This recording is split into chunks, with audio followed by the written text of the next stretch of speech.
Hello fellow hunters, JBizHunts here with a video all about the 5 things that I wish I knew before spawning my second Great One Mule Deer in the Hunter Call of the Wild. If you've been following my content, you've probably seen my Mule Deer herd management guide, which I know has helped many of you put some awesome trophies in your lodge. But since making that video, I've managed to spawn my second Great One Mule Deer, and I've learned a few things that I wish I knew earlier that I would have put in that video.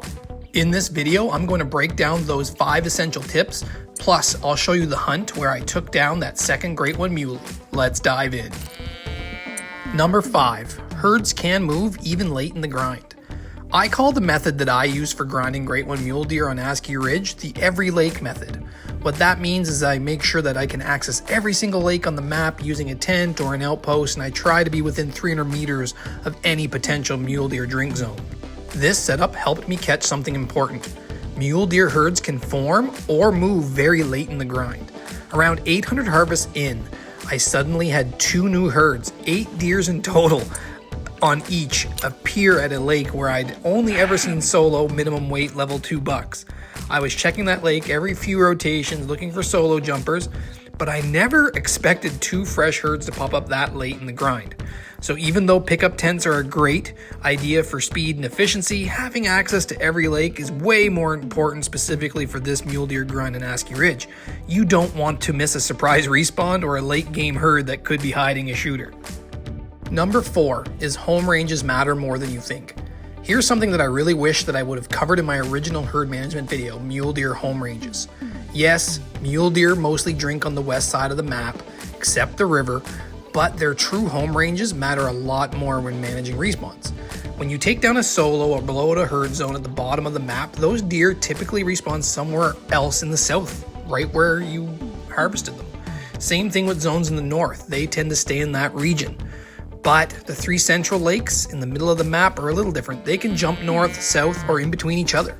This means that if you're looking for a solo respawn or trying to track down a missing buck, knowing these home ranges will save you a ton of time. Focus your search based on where that deer came from instead of checking every lake on the entire map. Number 3, deal with wolves or bad zones aggressively. One of the best zones was the large lake in the far south of the map. Great visibility, solid herds, but there was one big issue that I had: wolves. Wolves rest between 14 and 1800. Which just so happens to be prime time for mule deer drinking. If they are resting close enough to a mule deer drink zone, their prey drive kicks in and they'll chase your deer off. I had this happen more than once. I'd fast travel in and the mule deer would bolt before I even saw them. Then I'd spot a pack of wolves right on their trail. But don't worry, I got you covered. Here's what I did. I followed the pack of wolves' tracks back to their rest zone, placed a tent about 250 meters away, set the time to 1600, and used the Arzenia 300 to shoot 1 or 2 wolves while they rested. Then I main menued, came back, and repeated the process until the hunting pressure was so big that it deleted the wolf zone. After that, no more wolves, and that lake became a reliable mule deer hotspot again. This same method works for zones with poor visibility too. If a mule deer zone is in a bad spot, keep creating pressure until the herd moves. Hopefully they relocate to a better lake, but it may take some persistence. Number 2, maintain a 10 lake rotation minimum. This tip is a game changer. You need at least 10 active lakes in your rotation, not just zones, lakes, that have a herd with at least 1 shooter buck. I made the mistake of over-managing early on. I shot down too many zones to all small level 2s and ended up rotating through only 7 to 8 lakes. As a result, respawn slowed down, herds became inconsistent, and the grind bogged down to a halt. They weren't even showing up to their zones on time.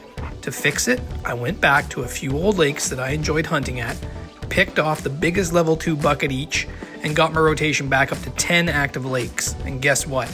The grind picked right back up. With only 25 to 30 mule deer zones total on the whole map and low populations of males, overmanaging can easily stall your grind. More lakes means more time spent moving, which helps the respawn timer work behind the scenes. And the number 1 tip, it's okay to shoot level 2s, sometimes. I know this goes against the grain of traditional herd management advice, but sometimes you do need to shoot those small level 2s, especially if it's a lake that you like and it gets shot down to nothing but tiny bucks. I always leave solo 2s alone, but if it's part of a herd at a key zone, go ahead and shoot 1 or 2 to get things rolling again. This grind is different because the population is so small and respawns are so zone dependent, you can't afford to get stuck with too many useless herds. Sometimes taking out a few twos actually helps the map flow better. Now, let's talk about the hunt itself. My second Great One Mule Deer spawned after 605 harvest, 16 diamonds, 4 trolls, 1 super rare dilute, and 3 total rares. Of course, if they were all dilute, I didn't get any piebalds, albinos, or mellas. Or even the new leucistic, which I really want to get. And just like my first Great One, this one spawned off a max weight estimate level 4 buck. That's twice now. I really believe these max estimate 4s are the key to triggering Great Ones to spawn.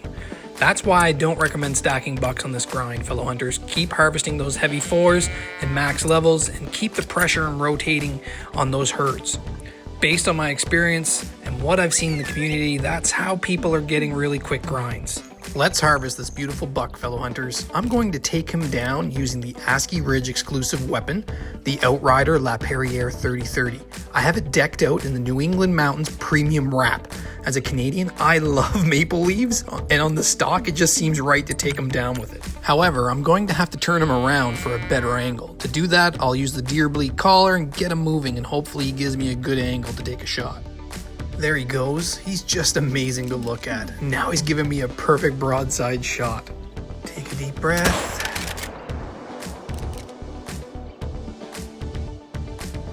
Man, his health is dropping slowly. I shot him within 60 meters and his health was still so slow to drop. This La Perriere 3030 is a class 2 to 6 rifle and it's just a bit underpowered for mule deer in my opinion, but I'm just glad he's going down. I almost panicked for a moment. There it is, vital lung splatter. Yes, Great One Mule Deer number 2 is down. He used the heart rack with the fabled dripple drizzle. I wanted the dripple drizzle from the start. It's my favorite fur type, but the heart rack for me was closer to the bottom of the list. But I must say, this combination is solid. Up close, the heart rack just looked so impressive while I was looking at him. I think the concept art of the heart rack with the tiger stripe fur just didn't go well together, and that kind of put me off on the whole heart rack. Man, look at him, fellow hunters, up close and personal. The dripple drizzle looks, in my opinion, the most true to life of all the fabled fur types. Like part albino with the pink nose meets the brown common fur type. I really wish he didn't die in that bush though, and I would love to get more pictures of him with the mountains in the background and stuff. That would have been so cool, but regardless, EW did an amazing job with this. Just look at him, he's so gorgeous. I cannot wait to put him in a multi-mount in the lodge with a couple of does. All right, let's pick him up, check out his harvest screen, and of course taxidermy him before it's too late. But he's just so impressive. 596.47, wow, that's a huge score. I think this rack must be like the second highest scoring rack besides that wonky looking tree rack from the Expansive World's Great One Mule Deer reveal.